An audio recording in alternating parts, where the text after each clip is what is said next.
వీలాడ రామ్మోహన్ గారి రచన. అవమానాలు సహిస్తూ ఎలా ఉండగలుగుతున్నావమ్మా? అమ్మ ముఖంలో బాధ చూడటం నాకు కొత్తేమీ కాదు. అమ్మ ఏ బాధనైనా భరించగలదు, కానీ అవమానం వల్ల కలిగే బాధను తట్టుకోవడం ఆమెకు కష్టమే. తరచూ అలాంటి బాధలను భరిస్తున్న అమ్మను ఎలా ఊరడించాలో తెలియని పసివయసు నాది. నాకిప్పుడు 12 నడుస్తోంది. నేను పెద్దదాన్ని అవుతున్నాను. అన్నీ ఆకళింపు చేసుకోగలుగుతున్నాను. మా నాన్న చనిపోయి 4 ఏళ్ళు అవుతుంది.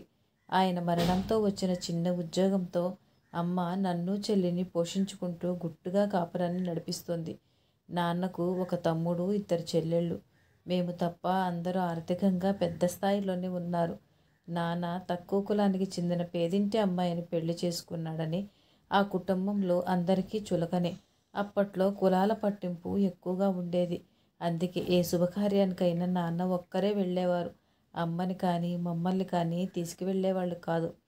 ప్రస్తుత సమస్య పెద్దత్తయ్య వాసంతి వల్ల వచ్చింది. ఆమె కూతురు ఐశ్వర్య రజస్వల ఫంక్షన్కి మేమంతా వచ్చాం. గతంలో ఏ ఫంక్షన్కి పిలవని వారంతా ఇప్పుడు పిలుస్తున్నారు. దానికి కారణం ఒక రకంగా పెద్దత్తే. నాన్న చనిపోయిన కొత్తలో పెద్దత్తకు ఒక రకపు చికెన్ పాక్స్ వచ్చింది. అది మామూలు జబ్బే అయితే భయపడే పనే లేదు. కానీ అది డాక్టర్లకే అంతు చిక్కని జబ్బు అయింది. ఆ జబ్బు తగ్గటానికి కొంత టైం పడుతుందని డాక్టర్లు ముందే చెప్పేశారు. ఆ పరిస్థితుల్లో అత్తయ్యని చూసుకోవటానికి ఎవరూ ముందుకు రాలేదు. అది కొత్త రకపు అంటువ్యాధి అని తేలటంతో అందరూ భయపడిపోయారు. అమ్మ మాత్రం ఏమీ భయపడకుండా ముందుకు వచ్చింది. ఆమెకు ఎవరూ అడ్డు చెప్పలేదు. సుమారు 10 రోజుల పాటు అత్తను కంటికి రెప్పలా కనిపెట్టుకుంటూ సేవ చేయటం వల్ల అత్తయ్య ఆరోగ్యవంతురాలైంది. అప్పటి నుంచి అత్తయ్యే కాదు, అందరూ అమ్మని కలుపుకోవటం, ఆప్యాయంగా ఆదరించడం మొదలుపెట్టారు. ఒక్క తాతయ్య విషయంలో మాత్రం ఏ మార్పు రాలేదు. అవే కరకు చూపులు, అదే గంభీరమైన ముఖం. నాన్న అచ్చు తాతయ్య పోలికే అంటారు. ఆ మాట నిజమే కావచ్చు, కానీ నాకు మాత్రం తేడాలే ఎక్కువగా కనిపిస్తున్నాయి. నాన్న ముఖంలో ఎప్పుడు చిరునవ్వు చెరిగేదే కాదు. ఆయన ఎప్పుడు హుషారుగా ఉండేవారు. ఏనాడు ఆయన జబ్బుతో బాధపడినట్టు నాకు గుర్తులేదు. యాక్సిడెంట్ అయ్యి ఆయన్ని పొట్టన పెట్టుకుంది, కానీ 100 ఏళ్ళు చిరునవ్వుతో సంతోషంగా జీవించవలసిన మనిషి ఆయన. తాతయ్య అలా కాదు, ఎప్పుడూ సీరియస్గా ఉంటారు. మమ్మల్ని చూస్తే ఆయన ముఖం మరింత ముడుచుకుపోతుంది. ఆయన నవ్వగా ఎవరైనా ఎప్పుడైనా చూసుంటారా అన్న సందేహంగానే మిగిలిపోయింది ఇప్పటికీ. పెద్దత్తకి సేవ చేయటంతో అందరికీ అమ్మ మంచితనము, ఆమె తత్వము తెలిసిపోయాయి. అప్పటి నుంచి అందరూ అమ్మను ఏదో రకంగా వాడేసుకోవటం మొదలుపెట్టారు. నేను వయసుకు మించి ఆలోచించడం వల్ల నాకు అన్నీ తెలుస్తున్నాయి. అమ్మ అమాయకంగా అందరి అభ్యర్థనలకు తలూపేస్తుందని నాకు మంటగా ఉంది. ఆ మాటే అమ్మతో అంటే, పోన్లే అమ్మ, నేనేమీ పెద్దగా కష్టపడిపోవటం లేదు కదా, ఏవో చిన్న చిన్న సాయాలే కదా, ఈ రకంగానైనా మన వాళ్ళతో కలిసిపోతున్నందుకు ఆనందంగా ఉంది. మీ నాన్నే బతికి ఉంటే ఎంత సంతోషించేవారు అంటూ కన్నీళ్లు పెట్టుకుంటుంటే నేను కరిగిపోయి మరో మాట అనేదాన్ని కాదు. ఇప్పుడు అమ్మను బాధ పెట్టిన పెద్దత్త మీద నాకు చాలా కోపంగా ఉంది. అయినా చిన్నపిల్లను నేనేమి చేయగలను? బాధపడుతూ ఏడవటం తప్ప. చిన్నత్త సుభద్ర అమ్మతో అన్న మాటలే నాకిప్పుడు పదే పదే గుర్తొస్తున్నాయి. వదినా, ఇలా అంటున్నానని ఏమీ అనుకోకు. వాసంతి చెప్పమన్న విషయమే నీకు చెప్తున్నాను. ఈ పరిస్థితి వచ్చినందుకు తను కూడా ఎంతో బాధపడుతుంది. ఐసుకి మంగళస్నానం చేయించాక కుర్చీలో కూర్చోబెట్టిన తర్వాత మన వాళ్ళంతా అక్షంతలు వేసి దాని చేతిలో ఎంతో కొంత పెట్టిపోవడం ఆనవాయితీ కదా. మేమందరం 5,000కి తక్కువ కాకుండా దాని చేతిలో పెడుతున్నాం. అత్తవారు కూడా అలాగే చేస్తున్నారట. ఇప్పుడు నువ్వు 1000 రూపాయలే ఐసు చేతిలో పెడితే అక్కకి నామోషిగా ఉంటుందని, వాళ్ళ అత్తగారి బంధువుల దగ్గర చులకన అయిపోతుందని బాధపడుతుంది. అందుకే ఎవరూ చూడకుండా ఐసుని పెరటగుమ్మం దగ్గరకు తీసుకువస్తానని, అక్కడే దాన్ని దీవించి ఆ 1000 రూపాయలు దాని చేతిలో పెట్టమని, మరోలా ఏమీ అనుకోవద్దని మరీ చెప్పింది అని ముగించింది. ఆ మాటలు వినగానే అమ్మ ఎంత బాధపడిందో నేను ఊహించగలను. బాణం గుచ్చుకున్న పక్షిలా అమ్మ గిలగిల్లాడటం నేను సహించలేకపోయాను. ఈ సంభాషణంతా దూరంగా కూర్చొని ఉన్న తాతయ్య వింటూనే ఉన్నారు. పెద్దత్తను పిలిచి చీవాట్లు పెడతాడేమోనని కాసింత ఆశపడ్డాను. అది జరగని పని అని తెలిసిన ఆయన అమ్మను చిన్నత్తను మార్చి చూస్తున్నారే తప్ప ఒక్క మాట కూడా మాట్లాడలేదు. ఆయన ముఖంలో ఏ భావాలు తొంగి చూడటం లేదు. అమ్మకు అప్పుడప్పుడు ఇలాంటి అవమానాలు తప్పటం లేదు. అయితే అవి మరీ పెద్దవి కాకపోవటంతో ఆమెకు అలవాటైపోయింది. అందరికీ నిత్యం నిత్యం అమ్మ అవసరం పడుతూనే ఉంది. వంటలు, పిండి వంటలు చేయటంలో అమ్మ సిద్ధహస్తురాలు. ఎవరింట్లో ఏ ఫంక్షన్ జరిగినా అమ్మ చేతి వంట ఉండాల్సిందే. ఒక పక్క ఉద్యోగం చేస్తూ అందరికీ సేవలు చేయటం అమ్మకే కుదిరింది. పర్మిషన్లో పెట్టో, సెలవులు పెట్టో, సాయంత్రం వేళల్లోనో, రాత్రి వేళల్లోనో, తెల్లవారుజామునో బంధువుల పనులు చేసి పెడుతూ అన్ని రకాల సేవలు అందిస్తూ ఉండేది. ఎక్కువ రోజులు సెలవు పెట్టడం వల్ల జీతంలో కోతపడినా, అందువల్ల ఆర్థికంగా ఇబ్బంది పడిన అమ్మ ముఖంలో చిరునవ్వు చెరిగేది కాదు. ఇన్ని ఇబ్బందులు, కష్టాలు పడుతూ, అప్పుడప్పుడు అవమానాలు సహిస్తూ ఎలా నవ్వుతూ ఉండగలుగుతున్నావమ్మా? నీకు కోపం కానీ, విసుగు కానీ, చిరాకు కానీ రావా అని అడిగితే చిన్నగా నవ్వి, ఇదంతా మీ నాన్న దగ్గరే నేర్చుకున్నానమ్మా. పెళ్లి కాకముందు నా ప్రవర్తన వేరుగా ఉండేది. ఎవరికైనా సాయం చేయాలంటే మనసొప్పేది కాదు. ఎవరైనా ఏమైనా అంటే పడేదాన్ని కాదు. కానీ పెళ్ళైన తర్వాత మీ నాన్నను చూసి చాలా నేర్చుకున్నాను. ఆయనంత గొప్ప మనిషిని నేనెక్కడా చూడలేదు. మనం మన కోసమే బతికేస్తే మన జన్మకు సార్థకత ఏముంటుంది? వీలైనంత వరకు తోటివారికి సహాయం చేయాలి. అందువల్ల మనం కొన్ని నష్టపోవచ్చు, కొన్ని ఇబ్బందులు పడవచ్చు.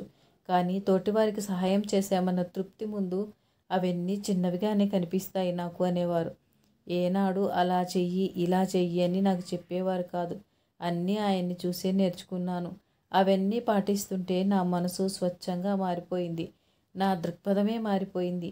ఎన్ని కష్టాలు, అవమానాలు ఎదురైనా నా పెదవుల మీద చిరునవ్వు జరగకపోవటానికి కారణం అదే అని అమ్మ నవ్వుతూ చెప్తుంటే ఆమె వైపే ఆరాధనగా చూస్తూ ఉండిపోయాను.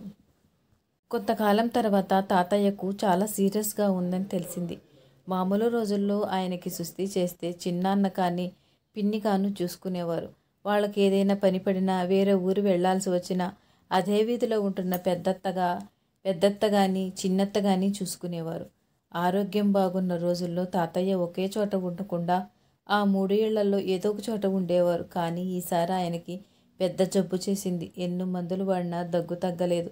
ఊపిరితిత్తులకు సంబంధించిన ఇన్ఫెక్షన్ అని, ఆయన భయపడాల్సిన పని లేదని, కనీసం 1 నెల పాటు ఎవరైనా నిరంతరం కనిపెట్టుకుంటూ ఉండాలని, పగలు రాత్రుళ్ళు మందులు తప్పనిసరిగా టైంకి ఇవ్వాలని చెప్తూ అనేక జాగ్రత్తలు చెప్పారు డాక్టర్లు. ఆ వార్త వినగానే అమ్మకు పెద్ద పని పడిందని, ఆ బాధ్యత అమ్మకు తగిలించేస్తారని భయపడ్డాను. అనుకున్నట్లే జరిగింది. చిన్నాన్న అత్తలిద్దరిని తీసుకుని మా ఇంటికొచ్చాడు. తాతయ్యను కంటికి రెప్పలా చూసుకునే దక్షత అమ్మకే ఉందంటూ, పగలైతే వంతుల వారీగా తాతయ్యను చూసుకోగలమని, రాత్రిళ్ళు కనిపెట్టుకుని ఉండటానికి అందరికీ ఆరోగ్యపరమైన సమస్యలు ఉన్నాయని పెద్ద మనసు చేసుకొని ఎలాగైనా ఈ గండం గట్టెక్కించమని ముగ్గురు బతిమాలారు. అమ్మ ఒప్పుకోక తప్పలేదు. నెల రోజుల పాటు అమ్మ నలిగిపోవటం నాకు, చెల్లికి సుతారం ఇష్టం లేదు. మేమిద్దరం తీవ్రంగా వ్యతిరేకించినా అమ్మ వినలేదు. అంతా మన మంచికేనర్రా, బంధువులందరూ మనల్ని కలుపుకున్నారు. ఒక్క తాతయ్య మాత్రమే మనకు దూరంగా ఉండిపోయారు. ఆయన కూడా మనల్ని కలుపుకోవటానికి దేవుడే ఈ అవకాశం ఇచ్చాడేమో. మీరేం అడ్డు చెప్పకండి. ఏ లోకాన ఉన్నా మీ నాన్న సంతోషిస్తారు. ఆయన కోసమైనా అడ్డు రాకండి అంటూ మమ్మల్ని బలవంతంగా ఒప్పించింది. మర్నాడు రాత్రి మాకు అనేక జాగ్రత్తలు చెప్పి తాతయ్య దగ్గరికి వెళ్ళింది. కానీ ఓ గంటలోనే తిరిగి వచ్చేసింది.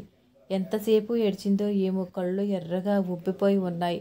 అమ్మను అలా చూస్తుంటే మా ఇద్దరికీ దుఃఖం ఆగలేదు. అమ్మని పట్టుకొని ఏడ్చేశాం. అమ్మ కూడా మాతో పాటు ఏడ్చింది. చాలాసేపటికి అమ్మ తేరుకొని చెప్పటం మొదలుపెట్టింది. తాతయ్యకు మన మీద ఇంకా కోపం పోలేదమ్మా. నేను ఆ ఇంటికి కోడలుగా రావటం ఆయనకు అస్సలు ఇష్టం లేదని తెలుసు. కానీ ఇన్నేళ్లుగా ఆయన కక్ష పెంచుకుంటూనే ఉన్నారని ఊహించలేకపోయాను. నేను ఆయన గదిలోకి అడుగు పెడుతుండగానే ఆయన అరవటం మొదలుపెట్టారు. ఒక పక్క దగ్గుతూనే, ఏం నన్ను చంపేయాలని వచ్చావా? ముందు నా కొడుకును పొట్టన పెట్టుకున్నావు, ఇప్పుడు నేను దొరికానా? ఎవడ్రా దీన్ని నా గదిలోకి రానిచ్చింది? వెంటనే బయటికి పంపేయండి లేదా అంటూ తెరలుగా వచ్చి దగ్గును ఆపుకుంటూ అరుస్తుంటే నేను భయపడి బయటికి వచ్చేశాను. చిన్నాన్న గబగబా అక్కడికి వచ్చి తాతయ్యకి నచ్చజెప్పపోయినా ఫలితం లేకపోయింది. చేసేదేమి లేక తిరిగి వచ్చేసానంటూ అమ్మ మళ్ళీ కళ్ళనీళ్ళు పెట్టుకుంది. నేను, చెల్లి అమ్మను గట్టిగా అదుముకొని ఆమెను ఊరడించే ప్రయత్నం చేశాం. తాతయ్య మీద నాకు చెప్పలేనంత కోపం వచ్చింది. ఆ కోపాన్ని బయట పెడితే అమ్మ తిడుతుందేమోనని భయపడి మనసులోనే తిట్టుకున్నాను. పోన్లే, ఈ రకంగానైనా అమ్మకు కష్టం తప్పింది. అందుకే అంతా మన మంచికే అంటారనుకున్నాను. తాతయ్య సంపూర్ణ ఆరోగ్యవంతుడు కావటానికి 2 నెలల పైనే పట్టింది. దేవుడు మాకు మేలే చేశాడు. అంతకాలం సేవ చేస్తే అమ్మ ఆరోగ్యం పాడైపోయి ఉండేది అనుకుంటూ తృప్తిగా నిట్టూర్చాను. ఒక ఆదివారం నేను చెల్లితో పాటు ఆడుకొని ఇంట్లో అడుగు పెడుతూ, అమ్మ ఆకలేస్తుంది, తినటానికి ఏదైనా పెట్టు అని కేక వేస్తూ హాల్లో కూర్చొని ఉన్న తాతయ్యను చూసి గతుక్కుమన్నాను. చెల్లి పరిస్థితి కూడా అంతే. ఇద్దరు భయంతో వెనక్కి అడుగులు వేశాం. అప్రయత్నంగా తాతయ్య ముఖంలో నవ్వు చూసి ఇద్దరం తికమకపడ్డాం.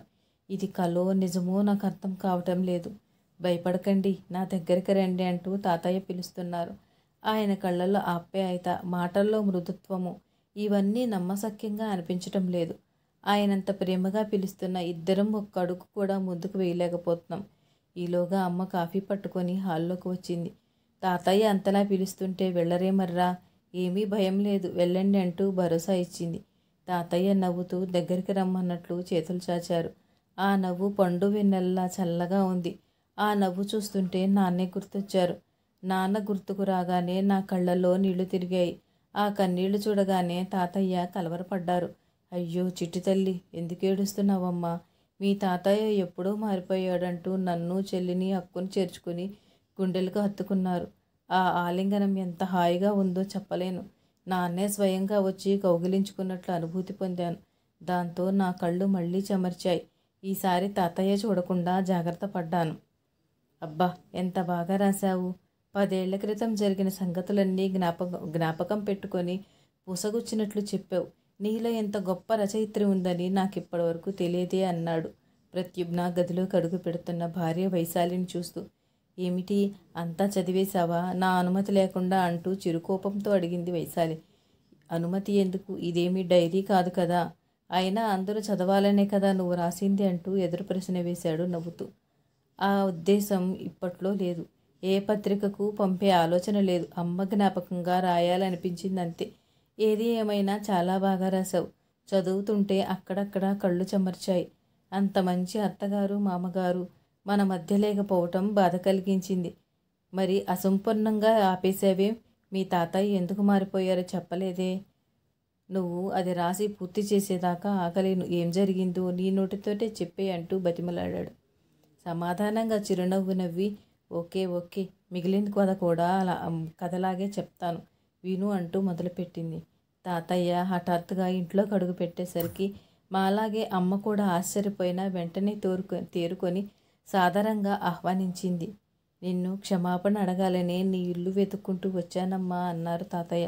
అదేం మాట మామయ్య గారు, మనలో మనకి క్షమాపణలేమిటి, ముందు కూర్చోండి అంటూ మర్యాద చేసింది. నేను చాన్నాళ్ల క్రితమే మారిపోయానమ్మా. నా తప్పు ఎప్పుడో తెలుసుకున్నాను. కానీ అహం అనే జాడ్యం ఒకటి ఉంటుంది కదా, దానివల్లనే దిగిరాలేకపోయాను. అదొక్కటే కాదు, నేనెక్కడ మెత్తపడిపోయి మీకు దగ్గరైపోయి మీ వాటా ఆస్తి మీకు రాసిచ్చేస్తాను అని మా వాళ్ళు పన్నిన పన్నాగాల గురించి తెలుసుకొని బయటపడటానికి మరికొంతకాలం పట్టింది. అయితే చాలా కాలంగా నేనంతా గమనిస్తూనే ఉన్నాను. ఎంతమంది నీ వల్ల ఉపకారం పొందారో తెలుసుకున్నాను. మా వాడిలాగే నీది కూడా వెన్నలాంటి మనసని, తోటివారి కోసం తపన పడే తత్వమని నాకు బోధపడింది. మాలో కలవటానికి నువ్వు పడే తాపత్రయం చూస్తే ముచ్చటేసేది. అన్నిటికన్నా నాకు బాగా నచ్చని విషయం ఒకటి ఉంది. భర్త లేకపోయినా ఆర్థికంగా ఇబ్బందులు ఎదురవుతున్న పిల్లలకి ఏ లోటు రానివ్వకుండా వాళ్ళని చక్కగా చదివిస్తూ పైకి తీసుకొస్తున్నావు చూడు, అది నాకు బాగా నచ్చింది. నేను ఇక్కడికి రావటానికి ఒక ముఖ్యమైన కారణం ఉందమ్మా. నాకు ఒంట్లో బాగాలేనప్పుడు నువ్వు సేవ చేయటానికి వచ్చినప్పుడు నిన్ను నానా మాటలని తరిమి కొట్టాను. వెనక ఒక బలమైన కారణం ఉందమ్మా. ఆ విషయం చెప్పటానికే నేను వచ్చాను. నీ మంచి కోసమే అలా చేయాల్సి వచ్చింది. నమ్మశక్యంగా లేదు కదూ. వివరంగా చెప్తా విను. రాత్రిళ్ళు నాకు సేవ చేయటానికి వాళ్ళకి ఆరోగ్య సమస్యలున్నాయని మా వాళ్ళు నీతో అబద్ధం చెప్పారు. నిజానికి వాళ్లకు నన్ను దగ్గరుండి చూసుకునే ఉద్దేశమే లేదు. ఎవరైనా మనిషిని పెడదామని చూస్తే నెలకి 20,000 డిమాండ్ చేసినట్లు తెలిసింది. డబ్బుకు కక్కుర్తిపడి నా బాధ్యత నీకు అప్పచెప్పేద్దామని ప్లాన్ వేశారు. ఈ విషయాలన్నీ మా పని మనిషి ద్వారా నాకు తెలిసాయి. అందుకే నీకు కష్టం కలగకూడదని అంటుండగానే అమ్మ అడ్డుపడింది. కష్టం ఏముంది మామయ్య గారు, మా నాన్నకే అలా జరిగితే నేను చూసుకోనా? నాకు మీరొకటి నాన్నొకటి కాదు కదా అంది. తెలుసు తల్లి, నేను నిన్ను తప్పించడానికి మరో కారణం కూడుంది. నీకు ఆస్తమా ఉన్న సంగతి నాకు తెలుసు. నాకొచ్చిన ఇన్ఫెక్షన్ నీకు సోకితే నీ గతేమిటి? నీ పిల్లలేమైపోతారు? ఇవన్నీ ఆలోచించే నేను అలా చేశాను. నెమ్మదిగా చెప్తే నువ్వు వినవని అలా మొరటుగా ప్రవర్తించాల్సి వచ్చింది. నన్ను క్షమించమ్మా అంటూ కన్నీళ్లు పెట్టుకున్నారు తాతయ్య. మళ్ళీ ఎప్పుడు క్షమాపణ ప్రసక్తి తేకండి. నన్ను ఆదరించారు, నాకంతే చాలు అని అమ్మ కూడా కన్నీళ్లు పెట్టుకుంది. అది జరిగిన విషయం. అప్పటి నుంచి తాతయ్య మమ్మల్ని ఆర్థికంగా ఆదుకోవటంతో మమ్మల్ని చదివించి వృద్ధులోకి తీసుకురావటానికి అమ్మకు అంతగా ఇబ్బంది కలగలేదు. మా కథ అలా సుఖాంతం అయింది. అమ్మ లేదన్న బాధ తప్ప ప్రస్తుతం నాకు చెల్లికి ఏ లోటు లేదు అంటూ ముగించింది వైశాలి. నా కథ మీకు నచ్చినట్లయితే లైక్ చేయండి, షేర్ చేయండి, సబ్స్క్రైబ్ చేయండి మరియు కామెంట్ చేయండి. Thank you.